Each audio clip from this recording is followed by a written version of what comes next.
Letter of intent day is Wednesday. Okay. So December 3rd. Right, and that runs through Friday. December 3rd to December 5th. Right. Letter of intent day. So that's when high schoolers intend to sign. The first Wednesday in February is the late signing period. Okay. Can players transfer now? The answer is no. They cannot transfer now. They can enter the portal. They cannot transfer. They cannot, can't do it until January 1st. Until seconds after midnight, January 2nd. Okay, January 2nd. And that runs through the 16th. That's going to be wild and a crazy period for everybody across the country. There'll be so much movement. Right now, of course, there's a lot of angst about who the head coach is going to be. For this Penn State completely understand. It's been 50 days, so it's been a little bit more than 7 weeks since James was relieved of his duties here at Penn State. And it is amplified by other coaches signing other places. We'll discuss those coaches in a moment. But that, just because they've signed other places doesn't mean Penn State was interested in them. It doesn't. It's like, the problem is, I think I said to Nate Bauer the other day, I said, must be fun just talking to the same 100 to 150 people every day. I said, there are 100,000 people in the stadium. Right? I said, they don't represent everybody. He goes, oh, God, no. Right? He says, it's interesting. But, I mean, they're also your subscribers, so you got to be, loyal to them and so forth. But I don't have to be loyal to them. Right? You just got to sit there and go, okay, there are no insiders. None. No. Okay. Right. And it's a one-man committee. Yeah. With help. I mean, Vinny James is helping him. There are other people helping him. I think Nick Kalel is helping. I wouldn't doubt Adam Miller is. Maybe Jeremy Scott. It's pretty much it. Have I talked to Pat about it? No. Have I talked to anybody else about it? No. Again, when you are the play-by-play guy, you do not, if they want to initiate the conversation with you, you talk. And then it's between, and even if Pat had come up to me and said, hey, let me run a couple things by you. What do you think about boom, boom, boom, boom? Nobody here on the show would ever know that we talked. No. Okay? But I'm telling you, when we've talked, we actually talked about other things recently, not about this. It's up to him to initiate the conversation. All right? It's not, and he does not need his play-by-play guy speculating on shows as to what they might do. No, that's not how it goes. Okay? It's not the right thing to do. Right? There are many things that can play a role in all of this, right? Well, let's just, as a general thing, I don't think people understand that during a coaching search, you're not just talking to one coach. You're not talking to a million coaches. You're trying to find the people you want. And not every coach fits every location. So, I'm fairly confident Kent State wasn't like, let's go talk to Lane Kiffin. Right. And at the same time, Penn State may not have talked to Lane Kiffin. That's just how it works. Is every coach is interviewed for every job. They interview for certain ones. So in this case, Lane Kiffin, of course, is at LSU. Maybe he did interview at other places. Of course, it was discussed of Florida. But my point is, we'll get to that stuff later, is every coach is looking at different locations. And they may only interview at 2 locations. They may interview at every place. So, Penn State fans, I've had a comment a lot in the past 2 days of, this has been bungled, this is waiting too long. I'm like, the calendar's messed up. We've discussed the transfer portal part of it. The coaching part is also tough because, Lane Kiffin leaving Ole Miss 11-1 going into the playoffs there's a lot to discuss there. Okay. But the general point is the fact that this is happening now is also part of the weird coaching cycle and the weird calendar of it all. Number one, nobody knows who Pat's talked to. Yeah. Except for the tightest of inner circles. Nobody knows. Okay? That part I do know Some people he's talked to. Okay. Not me. I can confirm. Right. But nobody knows. So you got people out there throwing darts, and they'll throw a dart and they'll criticize the dart. You don't even know if that's a dart they threw. Right. It's like, it's all right. Yeah. Okay. They're not playing this week. Okay. We know about the recruiting part. I know what December 3rd is. I got it. Okay. I understand that part. Okay. Because to your point, the calendar's messed up.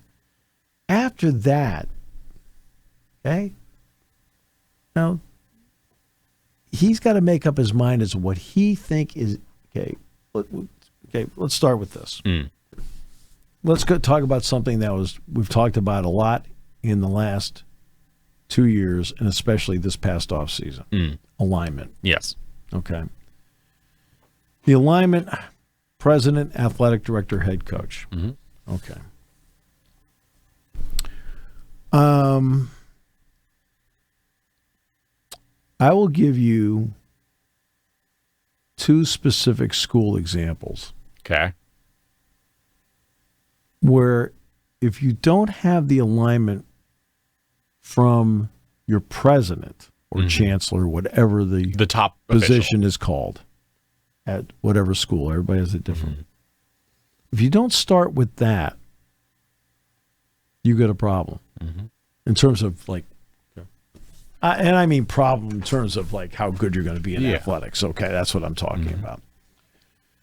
The 2 schools I'll bring up are Vanderbilt and Notre Dame. Okay, one of the really great players in the history of Kentucky basketball, Ron Mercer. Okay, Ron Mercer. Okay. Ended up being a first-round pick of the Boston Celtics, had a nice long NBA career, had a great career at Kentucky. But Kentucky isn't where he's going to go. You know where he's going to go? Vanderbilt. You want to know why he didn't get into Vanderbilt? Why? Because he didn't meet Vanderbilt standards. Okay? Not that he wasn't eligible. He was eligible at every other school in the SEC, including Kentucky. But he didn't meet Vanderbilt's standards. Okay, well, I admire standards. I mean, that's not an issue. Sure. But now they have somebody in charge at the top that still wants to have standards. But, hey, look, we've got to be a little bit, like, looser because, look, the front porch is pretty damn good. All right? So let's look at what Vanderbilt's done. Diego Pavia, people like that. They've been able to bring in, and they're right there in the discussion to be in the college football playoff. They just won at Tennessee.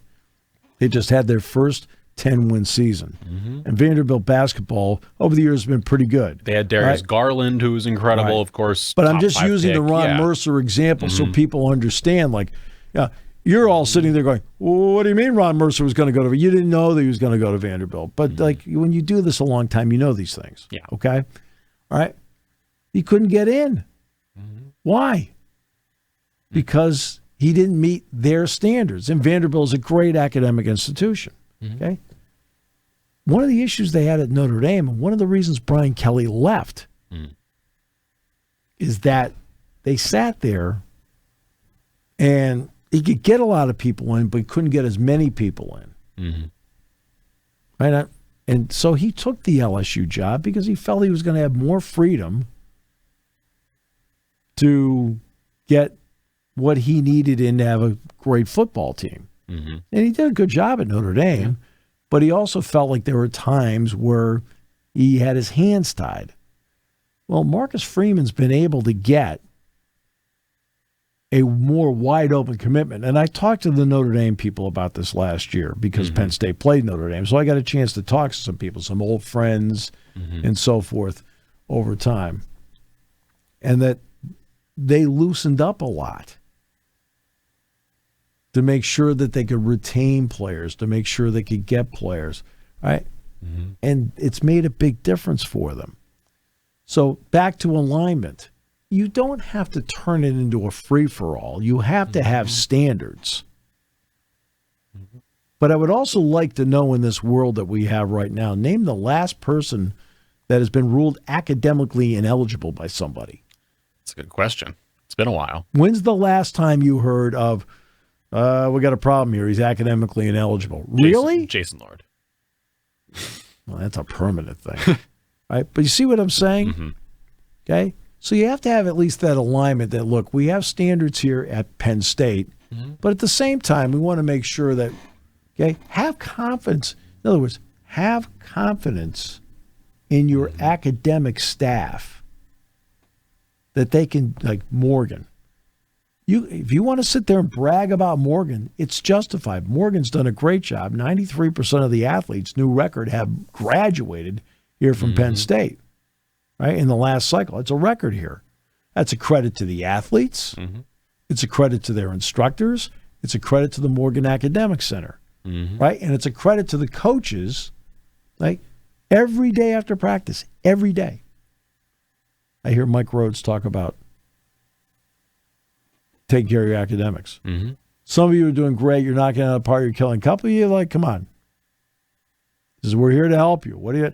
Okay, it doesn't matter how much money you're making. He said, look, you got to take care of your life here. Every day after practice, not just once in a while. Every day. James did the same thing. Joe did the same thing. Bill O'Brien did the same thing. Always, but in this era now, talking about academics, they never talk about it. Yes, they do. Yes, they do. Okay? Just bring the salad to the tailgate and just ask questions. Okay? So it's my suggestion. Just bring the salad to the tailgate, and if you have questions, we'll help you answer them. Right? Instead of making statements where you don't know what you're talking about. Right? Okay? And so the coaches are telling their athletes all the time, right? You got to take care of your academics. You got to make sure that's square. Right? So that matches up with the vision of the president, which then now has to match up with the vision of the athletic director, which then has to now match up, in this case, the vision of the football coach you're trying to hire. You have to have that kind of alignment. So you've got to be somebody as an athletic director and as president that you are absolutely comfortable with the person that you are hiring along the line. And that takes a little extra time. It takes a little extra time. I'm fine with that. Right? Okay? The one part that everybody wants to know, the mystery part is people don't know. There's no leaks. People don't know. And here's the other part. Because letter of intent day is Wednesday, you've got more people panicking about it. Now, the players want to know and the staff wants to know. Okay, they're the ones more greatly affected than anybody else, right? And are there certain players that I know that are going to probably stay? Yes. Are there certain players that just aren't sure what they're going to do? Yes.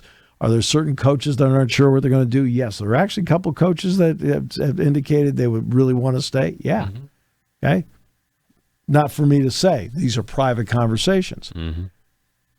But they're the ones that, above all, need to know. But you also have to make the right move at the right time. Now let's get to the Lane Kiffin part, because this comes into play here. Okay? Yes.